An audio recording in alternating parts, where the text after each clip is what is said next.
ఈ వైజాగ్ వచ్చిన దగ్గర నుంచి నాకు పెద్ద డౌట్ పట్టుకుందండి. అదేంటక్క డౌట్ వస్తే గూగుల్ అడగొచ్చు కదా, దీనికి వీడియో చేయడం ఎందుకు అంటారు కదా. ఆ తతంగం కూడా ముగిస్తుందండి. కానీ గూగుల్ చెప్పేది కూడా తప్పేనేమో అని డౌట్. నా డౌట్ ఏంటో చెప్పే ముందు మా మౌనవ్రతాన్ని భంగం చేయడానికి నిన్న నైట్ వంటగదిలోకి వెళ్ళి డబ్బాలన్నీ వెతికేస్తే ఖాళీ. ఎంతైనా పెద్దోళ్ళం కదా, ఇగో తగ్గకుండా సినిమాలో విలన్ లాగా బేస్ వాయిస్తావు.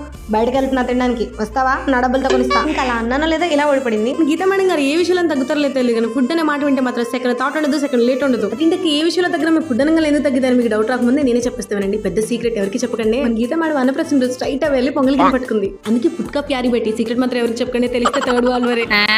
అందగత్త ఎవరంటే వయ్యారి పిల్ల బాగుందనా, నిజం బాగుంది. అన్న ప్రశ్నకి చిన్నప్పుడు మీరేం పట్టుకున్నారు మీకు గుర్తుందా? గుర్తుంటే కామెంట్స్ సెక్షన్ మర్చిపోకండి. ఇంటికి గూగుల్ కూడా తప్పు చేస్తుందేమో అనిపించే నా పెద్ద డౌట్ ఏంటంటే, గుంటూరులో ఉన్నప్పుడు పెరుగు మజ్జిగ చాలా అలవాటు, కానీ ఇక్కడికి వచ్చిన తర్వాత దేనికైనా ఆవు పాలు తప్ప వేరే ఆప్షన్ లేదు. మా వైపు ఏమో ఆవు పాలు మంచిది కాదు, ఎక్కువ తాగితే వాతం చేస్తుంది అని చెప్తున్నారు. కానీ గూగుల్ ఏమో ఆవు పాలు మంచిదని చెప్తుంది. మాకేమో ఇక్కడ ఎండలు చంపేస్తుంది, ఏదో ఒకటి తాగుదామని అంటే భయం వేస్తుంది. సో మీరే చెప్పాలి, ఆవు పాలు మంచిదా గేదె పాలు మంచిదా? లైక్ చేసి కామెంట్ చేసి సబ్స్క్రైబ్ చేయడం